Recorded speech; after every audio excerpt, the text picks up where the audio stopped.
is KCAL News, Los Angeles. Now at 4, a 6-year-old boy fighting for his life this afternoon after he was hit by a stray bullet while watching fireworks. Hi everyone, I'm Susie Sa. And I'm Juan Fernandez. The search is on for the shooter who critically injured that little boy while he and his family were celebrating the 4th of July. KCAL's Rena Nakano spoke with a neighbor who saw what happened.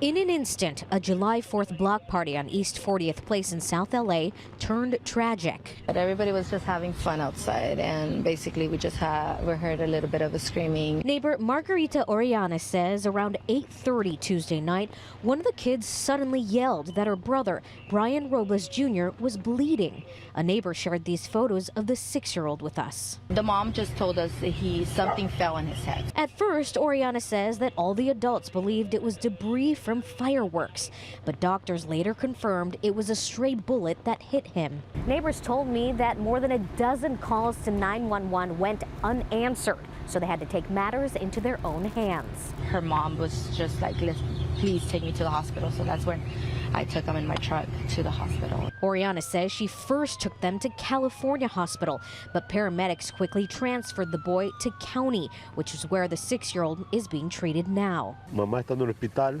His mother is with him in the hospital. Family friend Jose told us the son is still in critical condition. He says even if he survives, he may not end up okay. Back on East 40th Place, remnants of the tragedy are strewn across the asphalt. Neighbors say they're holding on to hope that little Brian will pull through and that whoever shot the bullets in the air turns themselves in. Nobody deserves that, and for people to just do that type of things, just don't think of the consequences. It's really sad. In South LA, Rena Nakano, KCAL News. No, you can't touch me. You can't touch me.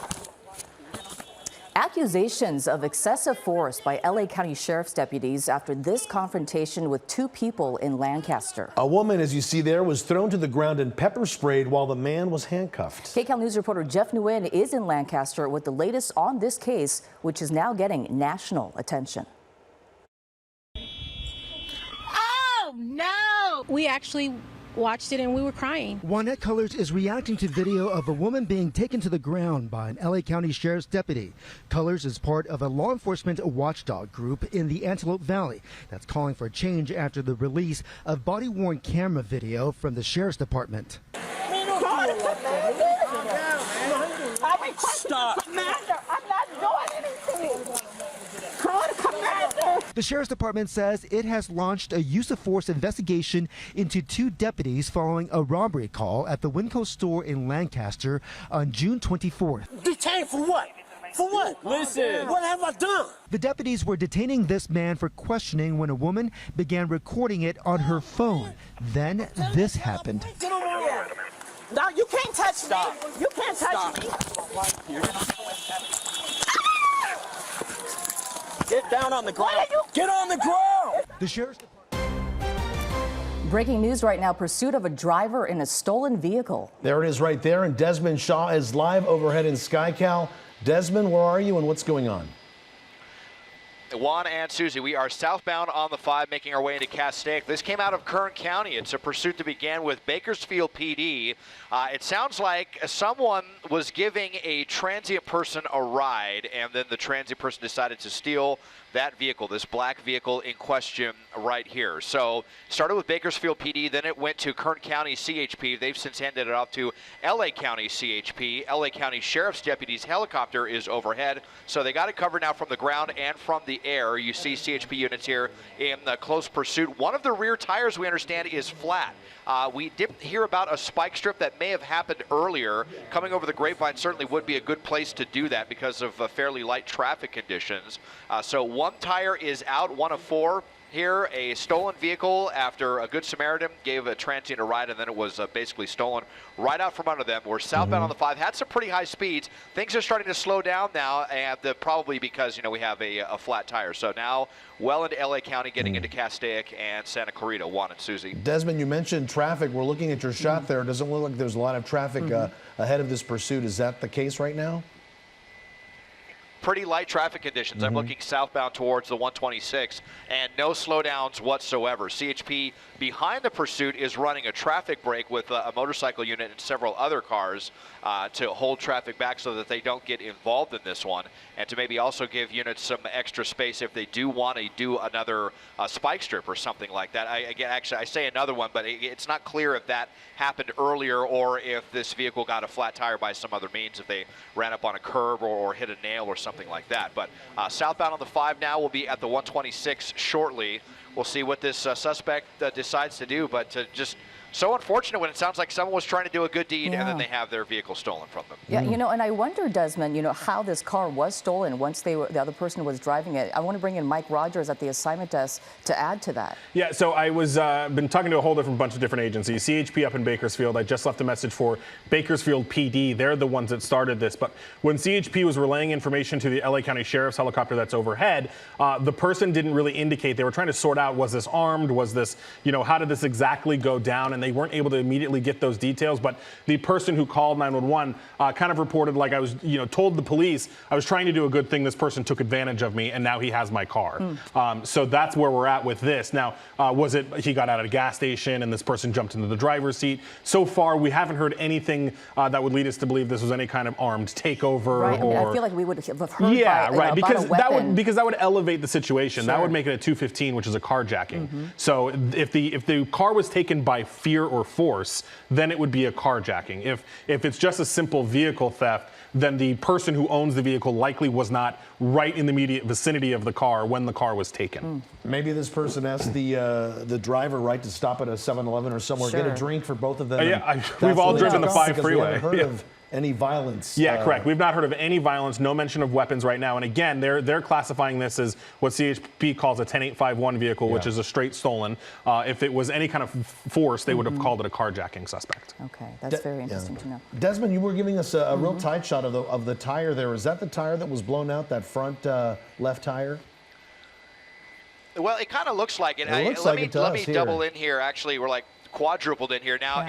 We had heard that it was the rear tire, but you look at that front driver's side tire, I think I see a little bit of rubber, but it looks like it might be getting to separate at any moment. So we'll keep an eye on that. But we had heard that another tire was already flat. So this makes me think that there was a spike strip used at some point, maybe earlier when this was leaving Kern County, where we picked it up on the LA County radios. That may have been the case. The Kern County, I would have to imagine that they're one of the more aggressive agencies, maybe kind of akin to Orange County. We don't see too many pursuits with them, until they make it down this way. But it certainly seems like a spike strip was probably used at some point. And so hopefully it'll just be a matter of time before this vehicle is incapable of driving any further, as we are now getting into Santa Clarita here, getting ready to pass the 126. Looks like this driver is going to be sticking with the 5 and sticking to the same lane as well.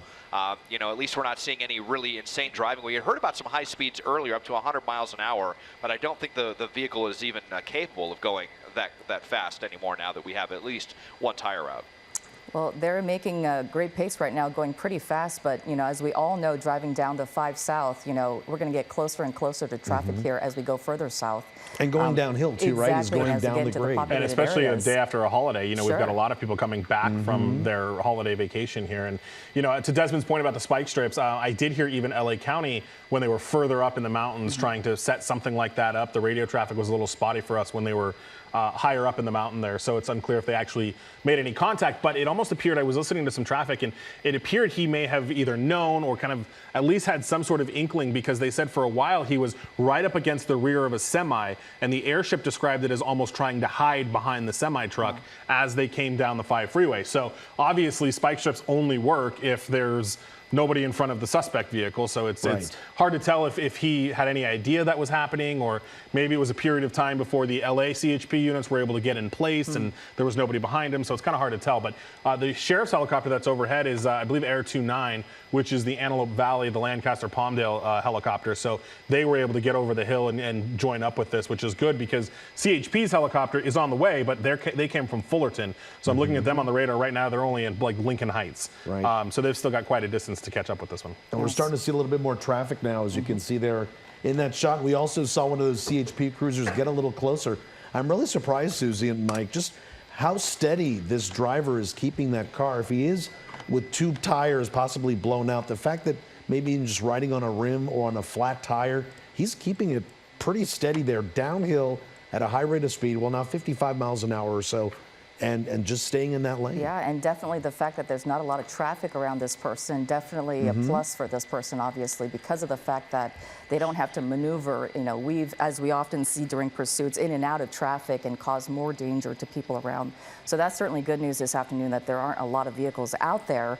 But again, as Juan was just talking about, as we heard, head further south, we're going to be, as you can see here, a little heavier. Yep, getting heavier and slowing down a bit. I was just looking at our next traffic maps, and the maps show red basically through Magic Mountain. And then it lightens up a little bit, but not much, all the way down into the Newhall area. So he's definitely going to have to maneuver around some of this traffic, and that's not something we've seen yet in this pursuit, so we'll see how they handle it. Well, look what's happening. That box truck, Mike, looked like it moved over to let the pursuit go by. Oh, here we is he go. going to do it? Really? Look at that, a pit maneuver on the freeway. Such a rarity. I think this is only the 3rd or 4th one I've ever seen before. Was wondering if they're going to try. Oh, no, now they're just going the wrong way here. Uh-oh. Oh, okay. Now he stopped. The door's open. Hopefully this is it. They're not going to try to get out and run around on the freeway. Let's see what happens here. But another rarity. I was wondering if CHP was going to take the opportunity there with the really slow traffic, and indeed they did to do a pit maneuver here on the southbound 5 near Magic Mountain Parkway. But we've got hands coming up, so this is good. So I think this is going to be at an end, and let's see if they follow commands. Wow, that was pretty aggressive. No as shoes. Desmond was talking about. No shoes, too. Yeah. I wonder what that's about. But, Desmond, as you were talking about the rarity of this, is not every day we see something like this happen because of the fact that, when they do something like that, like a pit maneuver, they want to make sure there's no cars around, that, they're not going to harm other people. But that was just a perfect pit maneuver, if I may say that. Yeah. Wow. And the FedEx truck was right there. That FedEx van was right on the other side. I was very surprised they did that. And, man, you got to think that pavement's got to be hot as he gets out of that car without any shoes on. And he may be asked to lay back down on that hot pavement while they approach him there. And we really did see why CHP really is the best when it comes to getting a pursuit in control, and they get the upper hand here. We saw that big box truck, move over to the side. That FedEx truck was there. And yet they took the chance. Yep, that was that opportune moment they saw. The supervisor said, yep, go for it, and they did. We don't see this very often, do we, Des? No, not. I can count on one hand how many times I've seen pit maneuvers on the freeway now. I can recall, I believe this is the 4th time now that I've seen it. So, just a really amazing thing. We saw him coming in, and I was, wondering if it was going to be the 4th time. Indeed, it was. Perfectly executed. There was, kind of nerve-wrackingly close to that FedEx truck, like Mike was saying. But everything worked out. And, they were also dealing with a flat tire, which was another factor. How's the vehicle going to behave if we do spin it around? But everything worked so perfectly now, and now no doubt about it, this driver here, their feet have got to be on fire. It's almost 100 degrees here today in Santa Clarita on this hot pavement, and no shoes for this person. So backing up, inching ever so slowly, and then probably going to have to get down face first on the pavement as well. Well, it ended well, right? Yeah, it certainly did. All right, we're going to go to some other breaking news right now. It's a very busy afternoon here at KCAL. LA County Sheriff Robert Luna holding a news conference now regarding the deputy use of force investigation in Lancaster. Let's go right to it. Camera footage, and then I think most of you are aware that there is a consent decree up in the Antelope Valley where Lancaster sits. So we notified our federal monitors to make sure they were aware of this incident and that the video existed out there, our Civilian Oversight Commission, and then the Office of the Inspector General for the County of Los Angeles. And again, that's important because there's no taking shortcuts in any investigation, not that we would do that anyways, but there are other agencies that will be looking at this along with us. We do take the use of force, any use of force that occurs within our agency very seriously. But again, we need to determine the actual facts of what happens. And it's going to be, and I'm going to make sure that it's a very objective review. The male involved in this arrest, I'm not naming him, just like I'm not naming the deputies, because we're still in the middle of this investigation. And out of respect, I don't want to name anybody at this point. I'm sure that'll come at a later time. But the male involved in this was arrested and cited out for resisting or delaying an officer, which is a 148 charge, petty theft or attempt petty theft, and then interfering with the business. So there's 3 different charges for the male involved in this. The female involved in this case complained of pain to her eyes after being pepper sprayed and sustained several abrasions on her arms. The female was treated at a local hospital for her injuries and arrested and cited out for assaulting an officer and battery after assaulting loss prevention personnel inside the market. And for clarification on there, from what we gather, and again, it's early on the investigation, she was involved in some kind of a theft altercation with store employees and loss prevention personnel inside the market.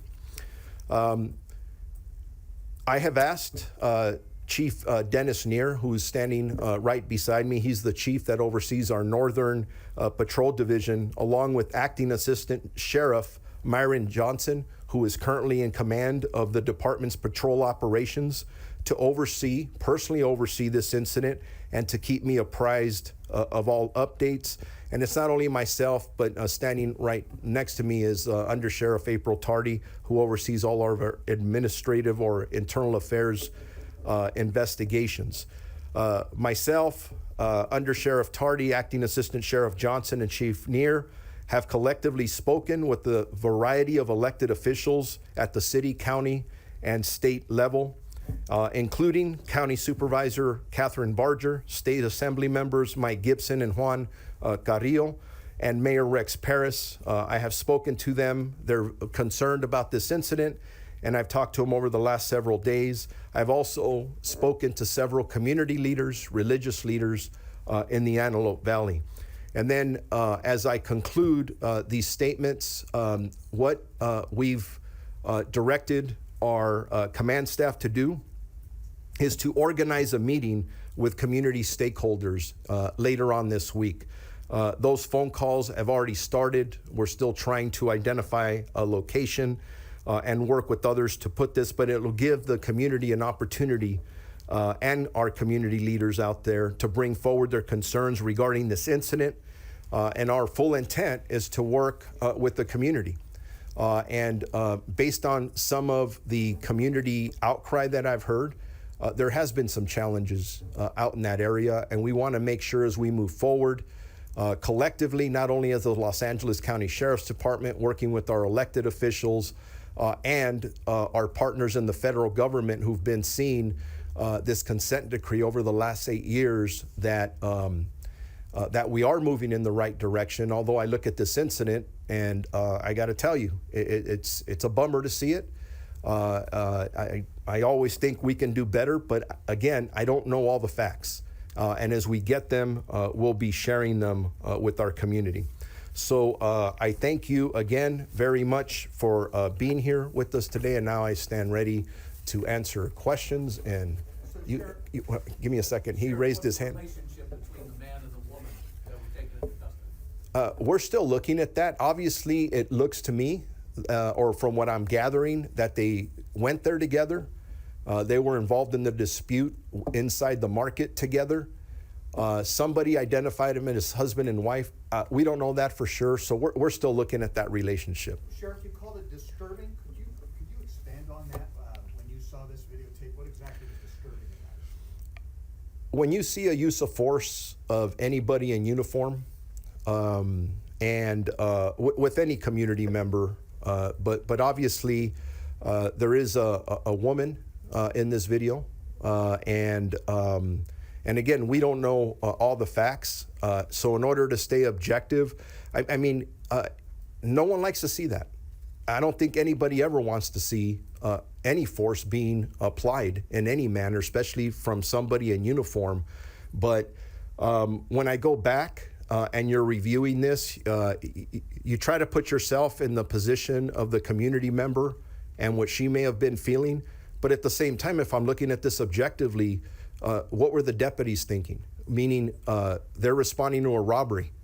what's happening on the other end. So there's a lot to this.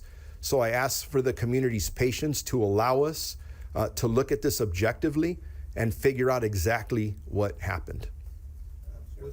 Sheriff, was there anything taken from the store? On that, I don't know yet. If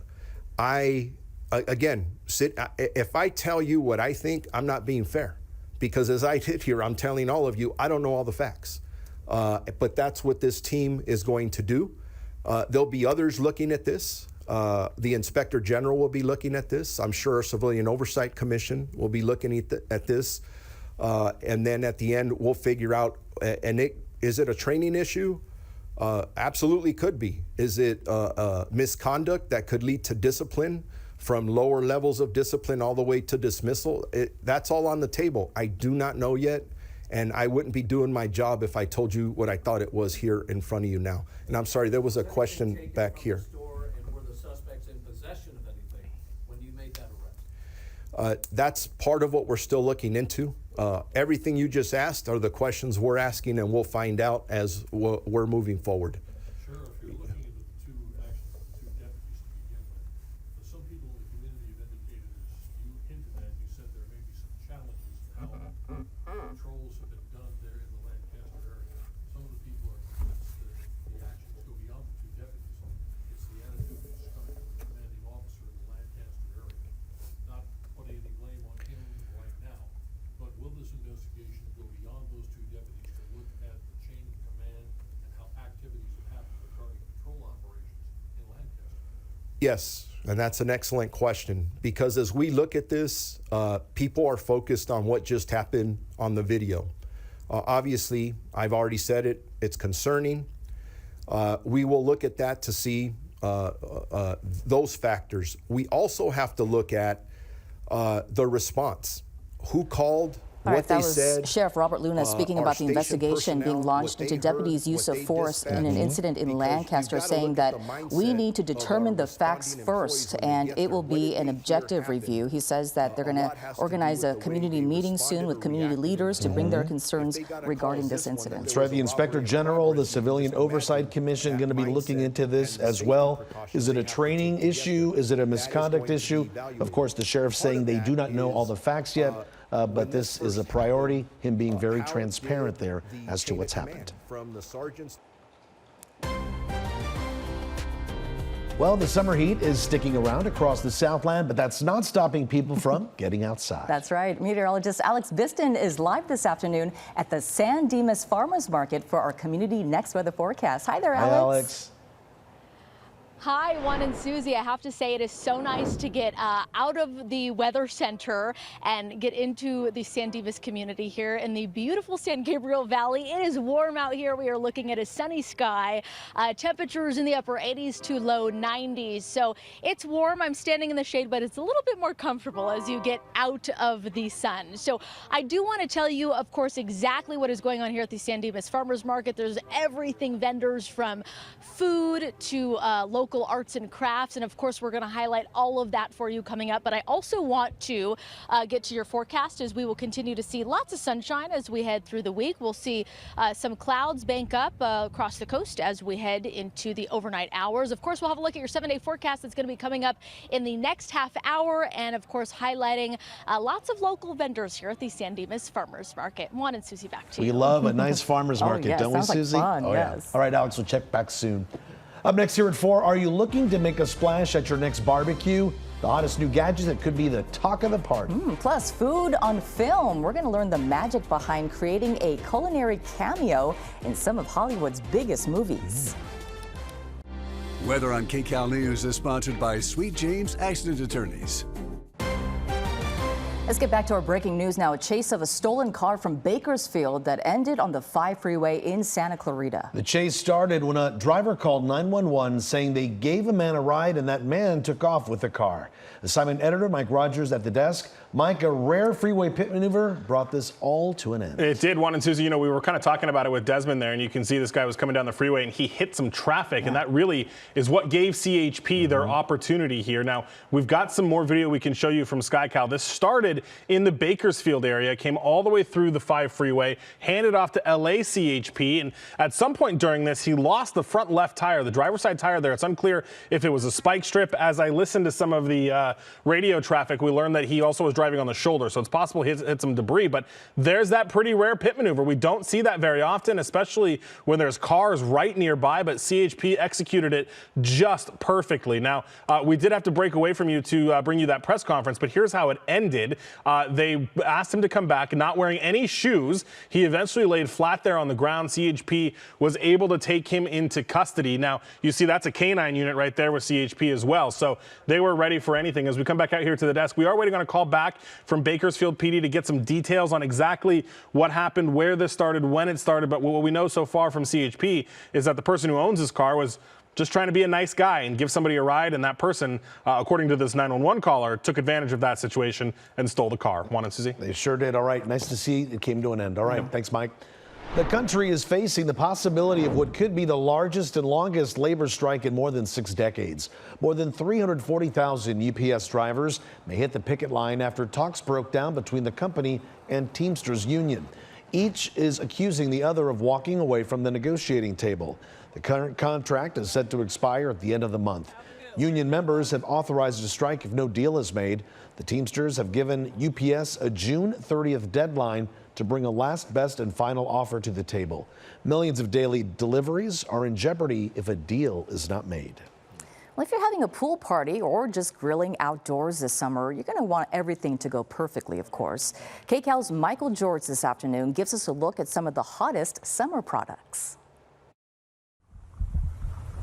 If you want to make a splash at your next outdoor gathering, you might want to check out some of this gear.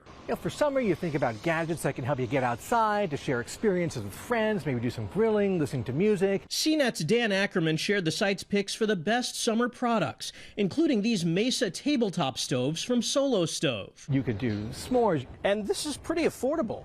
Yeah, the little guy is about $80. This is about $110. Turn on the thermometer. The Weber iGrill thermometer costs under $50 and connects to your phone.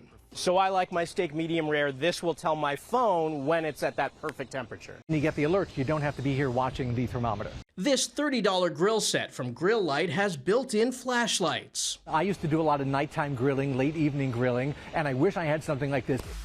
And for outdoor speakers, CNET likes the $140 JBL Charge 5. It's water resistant and works as a charger. So you get this a little wet out the pool side, it's still going to work. Drop it right in the pool, it's still going to work. And instead of shelling out a small fortune for a high-end cooler, Ackerman says at $129, this Magellan is a great value, and it opens both ways. You can enjoy the hot summer without burning through all your cash. Michael George, KCAL News. Leaders at one local Methodist church say they're being held for ransom because they want to break ties with the denomination. They say they want to leave the church, but they'll have to pay a steep price. Yeah, KCAL Orange County reporter Michelle Geely explains the dispute. This could be the last summer for Fountain Valley's 59-year-old church, The Fount. It's a real crime that we may be evicted from it and then have to start over. The Fount is a traditional United Methodist church. Its 50 members are against ordaining or appointing gay or LGBTQ plus clergy.